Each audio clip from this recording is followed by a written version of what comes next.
புதுக்கோட்டை மாவட்டம் கந்தர்வக்கோட்டை கோமாபுரத்தில் 1997ஆம் வருடம் அரச தொடக்கப்பள்ளி கட்டிடத்தை காணவில்லை என்றும் காணாமல் போன பள்ளிக்கூடத்தை கூடுதல் கட்டிடம் கட்டுவதற்காக 2006ஆம் வருடம் 5 லட்சம் ரூபாய் நிதி பெற்று வேறு இடத்தில் புதிய கட்டிடம் கட்டப்பட்டதாகவும் அந்த கட்டிடம் பாதியில் கிடப்பில் கிடப்பதால் முடிவடையாத கட்டிடத்திற்கு மீண்டும் 29 லட்சம் ரூபாய் நிதி பெற்று வேறு இடத்தில் மீண்டும் புதிய கட்டிடம் கட்டி அதில் பள்ளிக்கூடம் இயங்கி வருவதாக அப்பகுதியைச் சார்ந்தவர் நம்மிடம் தெரிவித்தார்.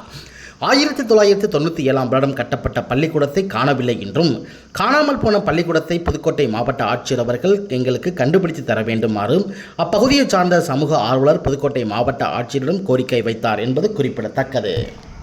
வணக்கம், நான் புதுக்கோட்டை மாவட்டம் கந்தர்வக்கோட்டை தாலுக்கா கோமாவரம் கிராமத்திலிருந்து பேசுகிறேன். கோமாவரத்தில் ஏற்கனவே ஒரு தொடக்கப்பள்ளி இருக்கும்போது மறுபடியும் ஒரு 300 மீட்டர் தூரத்தில் ஒரு தொடக்கப்பள்ளி ஆரம்பிக்கிறதா சொல்லி 97ல் எஸ்டிமேட் போட்டு நிதி ஒதுக்கி நிதியை எடுத்துட்டாங்க. ஆனால் அந்த கட்டடத்துக்கு கட்டடம் கட்டடம் இதுவரையும் எங்கே இருக்குன்னு தெரியலை. ஆனால் அதே கட்டடம் இருக்கிறதா சொல்லி கூடுதல் நிதியாக 2006ல் 5 லட்ச ரூபா நிதி பெற்று அந்த கட்டடம் கட்டுறாங்க. வேற ஒரு இடத்துல கோயில் பட்டாவில் கட்டுறாங்க. அந்த கட்டப்பட்ட கட்டடம் கோயில் பட்டாவில் கட்டுறதுனால அதுவும் போய் கோர்ட்டில் போய் தேய்க்காச்சு. ஆனால் அதே இடத்துல திரும்ப மறுபடியும் கோயில் பட்டாவில் உள்ள இடத்துக்கு சம்மந்தப்பட்ட அவங்களுக்கு வேண்டியப்பட்டவங்க மூலயமா எழுதி வாங்கி இப்போ அவங்க மூலயமா திரும்ப மறுபடியும் ஸ்டே வாங்கின இடத்துல போய் மறுபடியும் கட்டி அந்த இடத்துல மறுபடியும் கூடுதல் நிதியாகவே 29 லட்ச ரூபா பெற்று மறுபடியும் பள்ளி கட்டணம் கட்டியிருக்காங்க. ஆனால் இதை பள்ளி திறப்பு விழான்னு கொண்டு வந்தாங்க. அப்புறம் பார்த்தா பள்ளி கட்டடம் கூடுதல் கட்டணம் வெளியே திறப்பு நடத்தினாங்க.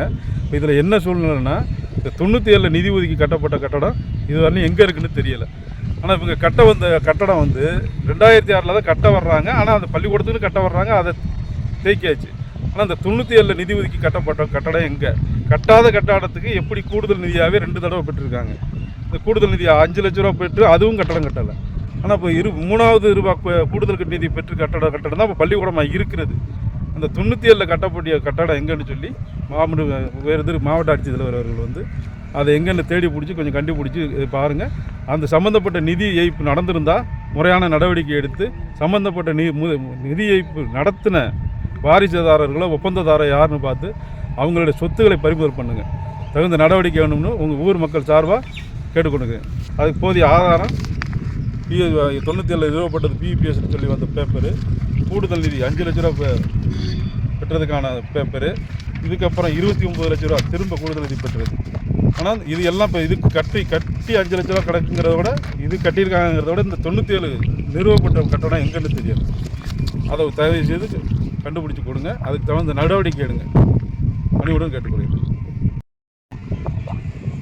சம்மந்தப்பட்ட இடத்தை ஆய்வு பண்ணி 1997ல் நிறுவப்பட்டதாக சொல்கிற கட்டடத்தை கண்டுபிடிச்சி கொடுங்க. அது இதுவரையிலும் எங்கே இருக்குன்னு தெரியல. ஆனால் கூடுதல் கட்டடமாக பெற்ற நிதி தான் இருக்க தவிர 97ல் கட்டப்பட்ட கட்டடம் இதுவரையிலும் எங்கே இருக்குன்னு தெரியலை.